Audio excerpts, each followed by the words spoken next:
We've got the user manual here that I am going to be reading. Ooh, I didn't know this came with hand weights.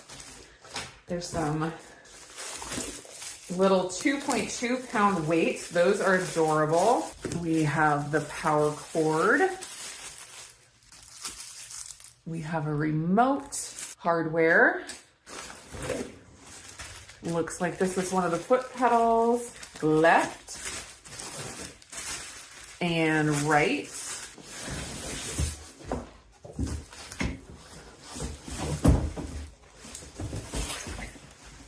All right. It's not super heavy. It feels heavy duty, but it's not difficult to move. I'll also note that it has wheels on the back here and this handle. It looks like this handle comes out also. So you can pick it up and wheel it like that. That is very handy. I'm gonna follow the assembly instructions here to attach the foot pads. And it looks like that's the main assembly. It's very simple. So we're gonna make an attempt here.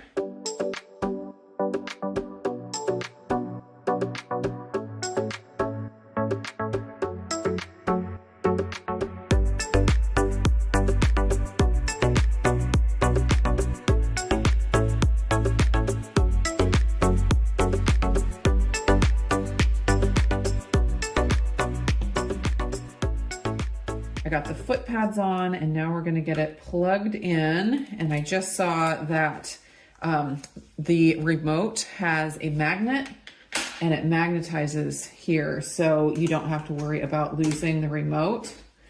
That's pretty cool. Plug-in is right here on the back. Okay, so I'm gonna hit the start button to see what happens. It's counting down. Obviously, I need to go get a chair. So you can change direction with the direction button and go backwards. That's cool. And then you can increase the speed on there. And then there are several modes, HA, P1, P2, and P3. And then the speed ranges from levels 1 to 5. And I'm trying to figure out what the modes mean, what they are exactly. But I think I'm just gonna have to try them and see what happens. So it looks like the HA mode is like the manual mode where you can adjust the direction and the speed manually, like as you're going. And then the P1, P2, and P3 modes, it like cycles between front and back. I believe that's like forward and backward, and on the different minutes. So it'd be on speed 3 on minute 1 and 2, and then it would go up to speed 4 on minutes 3 through 7? No, 3 through 9, and then it goes to 5. And so it's like a program where you're like cycling through different things. But if you want to keep it manual, you just stay in the HA mode. Okay, so I have pretty large feet for a woman. I usually wear a size 9 to 10. And so you can see this accommodates some pretty big feet. All right, I'm gonna hit start. There we go. Counts down 3 seconds. You have to get it adjusted just right for your leg length and your chair. So I have it on, what do I have it on? I have it going forward, obviously, and then speed was on 1. Now speed is on 2. 3, and that's top speed. Ooh, I can feel it in my calves. This would definitely get me some movement while I'm typing on the computer. Let's try one of the modes.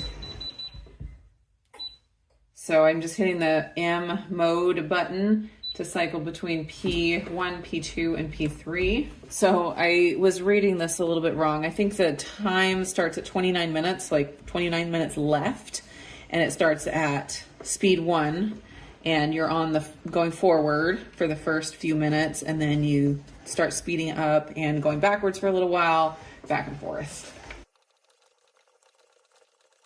So I will say that it is extremely quiet. And you can hear a little bit of a whooshing, but it's very, very minimal. And so if you're worried about like being in an office setting or, you know, being on a Zoom call or something, I think you wouldn't have to worry too much about it because it is extremely quiet. Oh, it just bumped up to speed 2 for me. I think I would recommend, if you're gonna have this on a hard surface like a wood floor or a tile floor or something like that, to have some like non-slip pad underneath.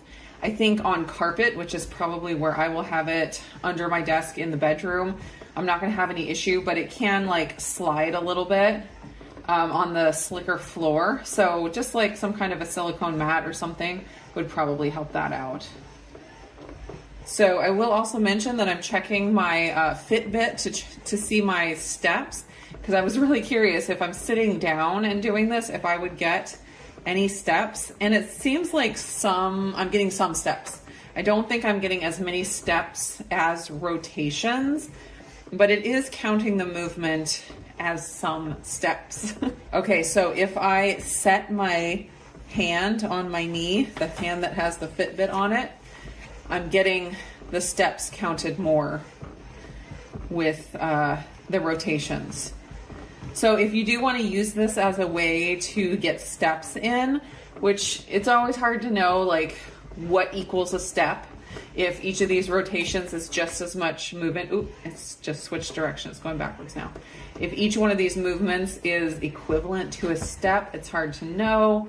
But if you are trying to like hit a step count and you're wanting to use this for that, maybe just set your hand on your knee as you're working. All right, I got it set up underneath my desk.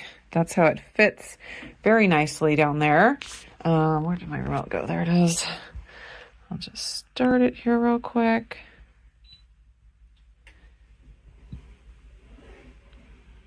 There we go. We're on 5. Going fast. I hope you guys enjoyed this unboxing and first impressions of the Under Desk Elliptical. Again, I think it's a great option for those who are worried about balance, or if they have, you know, computer work they have to do that's a little bit more precise and they can't be standing and walking on a walking treadmill while they're working. It's a great way just to incorporate a little bit more movement in the day. I love these little hacks where we can, you know, just get multiple things done at a time, get some movement while getting our regular work done, because there's only so many hours in a day and we can't do it all.